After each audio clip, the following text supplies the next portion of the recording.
రాజ్కోట్ వేదికగా భారత్ ఇంగ్లాండ్ మధ్య మూడో టెస్ట్ హోరాహోరీగా సాగుతోంది. ఈ మ్యాచ్లో తొలుత బ్యాటింగ్ చేసిన టీమిండియా తొలి ఇన్నింగ్స్లో 445 పరుగులు చేసి ఆల్అవుట్ అయింది. కెప్టెన్ రోహిత్ శర్మ, ఆల్రౌండర్ రవీంద్ర జడేజా సెంచరీలతో రాణించారు. డెబ్యూ క్రికెటర్ సర్ఫరాజ్ ఖాన్ సైతం 62 పరుగులతో ఆకట్టుకున్నాడు. ఇక తొలి ఇన్నింగ్స్కు దిగిన ఇంగ్లాండ్ మంచి స్టార్ట్ అందుకుంది. ముఖ్యంగా ఓపెనర్ బెన్ డకెట్ సెంచరీతో కదం తొక్కాడు. టీమిండియా బౌలర్లను సమర్థవంతంగా ఎదుర్కొంటూ చాలా స్వేచ్ఛగా షాట్లాడాడు. దీంతో ఇంగ్లాండ్ 2 వికెట్ల నష్టానికి 207 పరుగులు చేసి రెండో రోజు ఆటను ముగించింది. తిరిగి మూడో రోజు ఆటను కొనసాగించిన ఇంగ్లాండ్కు కుల్దీప్ ఊహించని షాక్ ఇచ్చాడు. ముఖ్యంగా బెన్ డకెట్ అవుట్ గురించి మాట్లాడుకోవాలి. రెండో రోజు టీమిండియా బౌలింగ్ అటాక్ను పూర్తిగా డామినేట్ చేసిన డకెట్ మూడో రోజు ఆటలో కూడా అదే టెంపర్మెంట్ను చూపించాడు.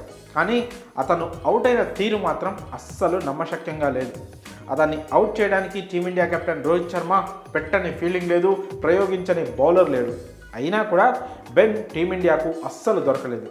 అప్పటికే 150 పరుగులు పూర్తి చేసుకొని భారీ ఇన్నింగ్స్ లక్ష్యంగా దూసుకెళ్తున్న బెన్ డకెట్ను కుల్దీప్ యాదవ్ ఒక చెత్త బాల్తో అవుట్ చేశాడు.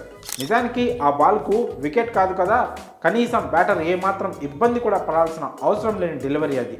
అసలైతే ఆ బాల్ను ఏ బ్యాటర్ అయినా బౌండరీకి తరలించి చెత్త బాల్ వేసినందుకు బౌలర్కు బుద్ధి చెప్తాడు. కానీ బెన్ డకెట్ అంతసేపు అద్భుతంగా ఆడి ఒక చెత్త డెలివరీకి తన వికెట్ను టీమిండియాకు గిఫ్ట్గా ఇచ్చేశాడు. ఆ బాల్కు అతను అవుట్ అవుతాడని బహుశా కుల్దీప్ యాదవ్ కూడా ఊహించి ఉండడు. కానీ బెన్ ఆ బాల్కి అవుట్ అయ్యి అందరినీ షాక్కి గురిచేశాడు. షార్ట్ అండ్ ఆఫ్ సైడ్ వైడ్గా వేసిన బాల్ను బెన్ డకెట్ వేటాడి మరీ ఆడాడు.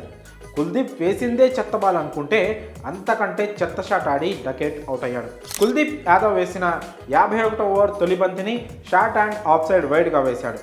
దాన్ని వెంటాడి మరీ ఆడిన డకెట్ కవర్స్లో ఉన్న శుభ్మన్ గిల్ చేతుల్లోకి సింపుల్ క్యాచ్ ఇచ్చాడు. ఊహించని విధంగా వచ్చిన ఆ వికెట్తో కుల్దీప్ ఫుల్ ఖుష్ అయిపోయాడు. ఇతన్ని ఎలా అవుట్ చేయాలరా భగవంతుడా అని రోహిత్ తలపట్టుకుంటున్న తరుణంలో కుల్దీప్ ఒక చెత్త బాల్తో అవుట్ చేసి డకెట్ దండయాత్రకు ముగింపు పలికాడు. మరి డకెట్ అవుట్పై మీ అభిప్రాయాలను కామెంట్స్ రూపంలో తెలియజేయండి.